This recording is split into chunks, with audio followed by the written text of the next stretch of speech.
So, Richard, what made you decide to do this project? I'm asking myself that right at this moment. No, I'm kidding.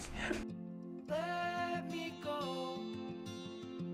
I don't wanna be I was turning 40, and I'd been a parent for about 8 years, and I wanted to say something about childhood. I was trying to make a movie about childhood, but then the dilemma hit me of like, well, what part of childhood? All my ideas were all over the place. Oh! Don't worry about it. Wish we could use the bumpers. You don't want the bumpers. Life doesn't give you bumpers. The grid of 1 through 12, those grades you kind of have to go to. That's kind of what you're sentenced to from childhood. You're gonna be in school through 12th grade. You're gonna live in your parents' house. There was this thing beckoning beyond that, and I wanted to get there in the movie. That's what I had to express about growing up.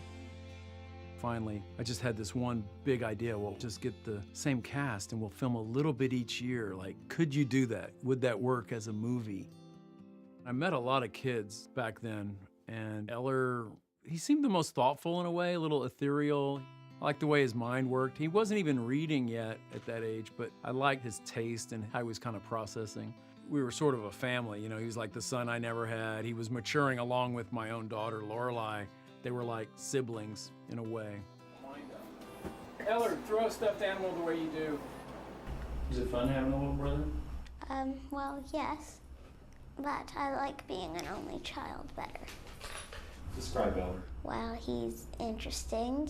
He's nice most of the time. He dresses like a teenager. He really does. He said I dress like a teenager. Once Lorelei kind of knew about the project, I don't think I could have lived my life in a normal fashion with some other girl in that part. What are your favorite movies? Well, Waking Life was cool, but well, the animation was cool, but well, it was kind of boring for me. Not to insult you, Daddy, but it was kind of boring for a little child. I think my original conception, I couldn't help but be a little more autobiographical, thinking, well, maybe a kid who's into sports and all that. And Elder's not really like that at all, but I could definitely see that he was going to mature into an interesting adult. Door. When Richard first called me and he asked me, what are you going to be doing the next 12 years? He didn't tell me about my part at first, he just told me about the idea. And I said, I want to do it. And then I said, oh, what's the part? I should probably ask you that.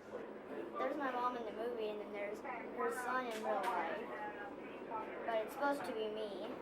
She has like the exact same color of eyes, like the same tone of skin. She would be totally believable as my mom. When I first came out, their parents let me basically stay with them for a couple days. Like I took Eller to the laundromat while Lorelei went to an art class. So just trying to get them somewhat comfortable, at least asking me for things like, I'm hungry or I want food or whatever thing it is.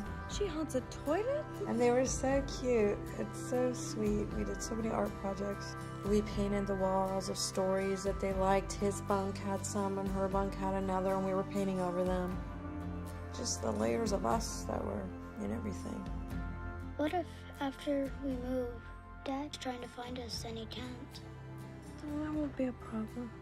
He can call Grandma and she'll tell him. Hey! Oh my! Oh, look at you! You're so big, MJ. Michael Frosty! You know, the film's called Boyhood, but it could be called Motherhood, Fatherhood, Bumbling Through Adulthood. It was an opportunity to see parents evolve as well as kids. Run the lab! Let's hear it for the father! Woo! You guys are gonna be seeing a lot more of me, okay? I missed you two real bad while I was gone, okay? I want you to know that.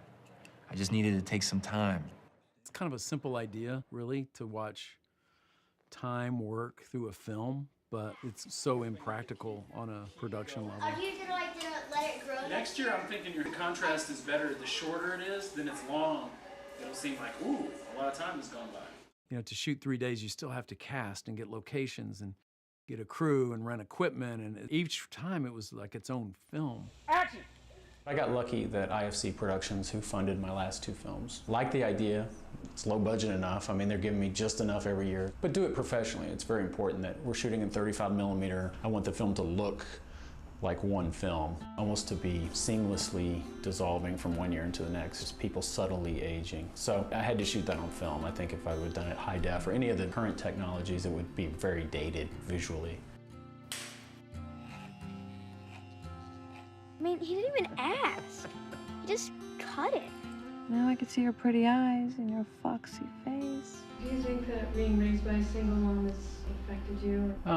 Yeah, I mean, my mom was very young when she had me. I think she was 22, 19 when she had my oldest sister. We sort of, in that way, grew up together. You hear people who have teen moms say, oh, we grew up together, but there's something to that. You go through their own maturation, their own dating. I saw my mom get married a few times, a lot of relationships. She went to graduate school. We were kind of pulled through her entire life.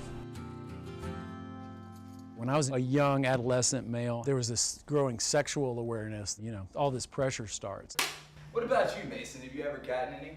He gets a taste of like what high school guys talk like. They're very kind of crude and sexual. I hope it's funny. Do you feel that the character's life has paralleled your life in many ways?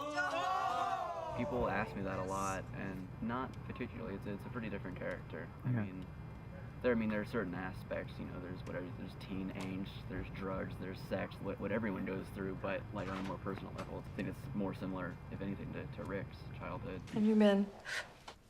A little bit. Oh, okay. What Rick tries to do is kind of harness a collective imagination and get people aboard something larger than something one individual could do. Climb to the top, look over the ledge, dance barefoot on a razor's edge. Reach for the stars, grab the tiger by the tail. If I don't try, I'll never fail. This is one of the first years where Eller has evolved into such a co-collaborator. You know, in the early years, it was sort of manipulating a performance from a kid. To now, you know, we started several weeks ago, just got Eller and, you know, talking about the year and trading ideas. I work with Eller the same way I work with Ethan now. You know, it's funny the way memory works. I'm kind of obsessed with that. So this film, I was really trying to go for those off-kilter moments. You know, they're not trying to say any big statement about growing up. It's just another moment in your life.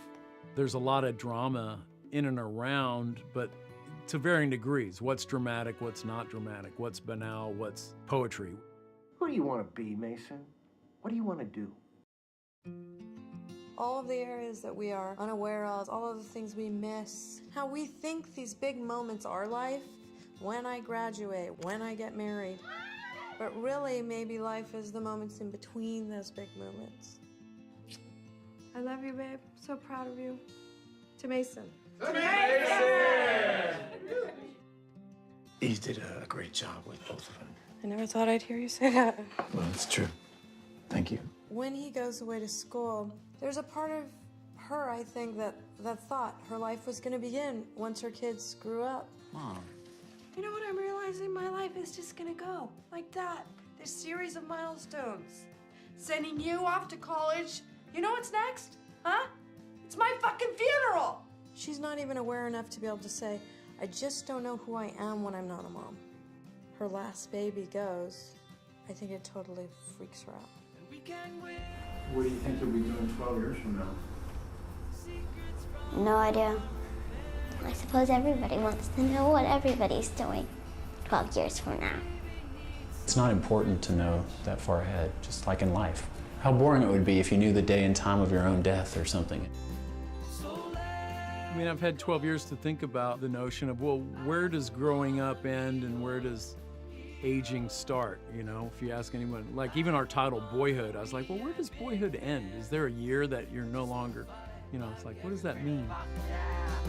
Sometimes we joke about that an alternate title for the movie would be Some Grow Up and Some Age, because watching this movie, it makes it clear how fast time is always moving, and how, in a lot of ways, this movie is about trying to live in the present. I mean, the good news is you're feeling stuff, you know, and you got to hold on to that.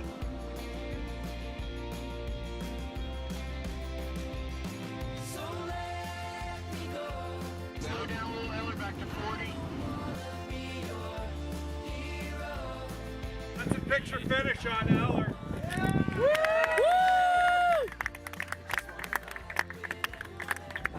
We just finished the 12-year project. after 12 years.